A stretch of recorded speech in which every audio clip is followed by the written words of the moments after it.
Hallo zusammen, wie geht's? Hoffentlich gut. Heute lernen wir etwas Neues, aber sehr Einfaches.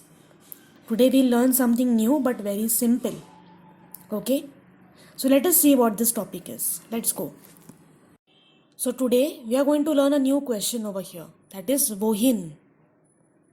Correct? We already know wo. Wo means where. But wohin means to where. Okay? For example, to where are you going? Wohin gehst du? Okay? So wohin means to where. And in the answer, you always use a preposition with accusative case. Okay? Here are some examples how to use it. We will learn it in detail in the next slides. So let us first read the examples. Wohin gehst du heute Abend? Ich gehe in den Tennisclub. Wohin gehst du? Ich gehe in die Schule. Wohin gehen wir? Wir gehen ins Restaurant. Okay, here are some examples. Now how this came, how to use it actually, let us see in the next slide. So again here, I have represented wohin in a pictorial form. We already know wo means where. Wohin means to where. So it shows or it accompanies a verb that shows a change in position from here to there. For example, I am going to the school. So I am going from here to the school. I am going to the market. I am going from here to the market. So it is always a change in position. Okay. So if you see in the picture, there is a building which can be a house or a school, and the arrow will show that we are not yet in the school, we are going to the school. Okay, so we are on the way, not yet over there, in the process, we are on the way. Or to the right hand side also you can see, you can form a question here. Wohin gehen Sie? Sie gehen in die Schule. Okay, in that way. So wohin is a question used with a verb which shows a change in position from here to there. Correct? To where? So we are not already at that place, we are going over there. Okay? Simple. Now which verb does wohin accompany? Wohin plus verbs showing change in position. Okay? So one we already saw gehen. Gehen is to go. It shows a change in position from here to there. Similarly, fahren. Fahren is to travel from here to there, change in position. Stellen. Stellen means to keep something in a vertical manner. For example, a bottle. A bottle normally we do not keep in a horizontal manner, we keep it in a vertical manner. But we are keeping it, it is not already there. For example, I am keeping my bottle on the table. It is not already on the table. I am keeping it on the table. So it is again in process. Okay, legen also. Legen is same only, but we are keeping it horizontally. Example, books. Books normally you can keep it vertically also, but normally we keep it horizontally. So legen is to lay, to keep horizontally. So again, the book is not already in my shelf, I am keeping it in the shelf. So it is in process. So again this is a change in position. And again hängen. Hängen means to hang. For example, I am hanging a picture on the wall. So the picture is not already on the wall, I am hanging it. So it is a verb in process. It is a change in position. Okay. So again we'll revise.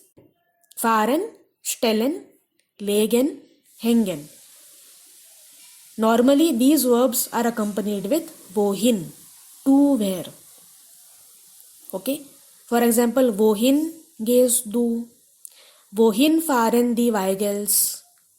Wohin stellst du die Flasche? Wohin legst du die Bücher? Wohin hängst du dein Kleid? where are you hanging, or to where are you hanging your dress. Okay, such questions will be asked. Now we come to the answer. Now whenever you answer a question like this, wohin, always we will use a preposition. Mostly it will be in or auf. Auf in case of some exceptions that we have to remember. So mostly it is in only. And after in, whatever is the noun, that will be in accusative case. For example, here you can see the examples. Ich fahre in die Stadtmitte. Stadtmitte is the center of the city. So I am driving to the center of the city. So fahre in die Stadtmitte. Ich gehe in den College. Okay. So gehen is again a change in position. So it will be in and accusative. So after in, whatever noun comes, that will be in accusative. Stadtmitte is feminine, so die will remain die only. College is masculine, so there will change into den. In den College. Or ich gehe ins Theater. Theater is a place where you see plays, drama. That is theater. So theater is das. So it becomes in das Theater, and in das has a short form ins. Okay, so we say ins Theater. You can see to the right hand side there is an oval. In plus das gleich ins. Okay, ins Theater. Ich stelle das Sofa ins Wohnzimmer. Okay, so here also I am keeping the sofa in the living room. So now it is not already in the living room, I am keeping it. It is a process. So it will take in plus accusative. Now in and then accusative is Wohnzimmer. Wohnzimmer is actually das, that is living room, is neutral, das. So in das, short form is ins. So ich stelle das Sofa ins Wohnzimmer. Ich gehe auf den Markt. Now you have to remember which nouns take auf. Market or marked always takes auf. Okay, not in. Now there is no reason why, we have to remember it as it is. Ich gehe auf den Markt. Now market or Entschuldigung, markt is masculine. So there changes to den. So auf den Markt. Ich gehe auf den Spielplatz. Okay, Spielplatz is playground. So it will become auf den Spielplatz. Mostly auf is used for a place that is open. It is not enclosed. For example, college, theater, they are enclosed. But market is not enclosed. So mostly you can remember it that way, or you can remember it as an exception. So auf den Markt and auf den Spielplatz. Ich hänge meine Kleider in den Schrank. I am hanging my clothes in the cupboard. So I am hanging them. It is still a process going on. So it will take in plus accusative.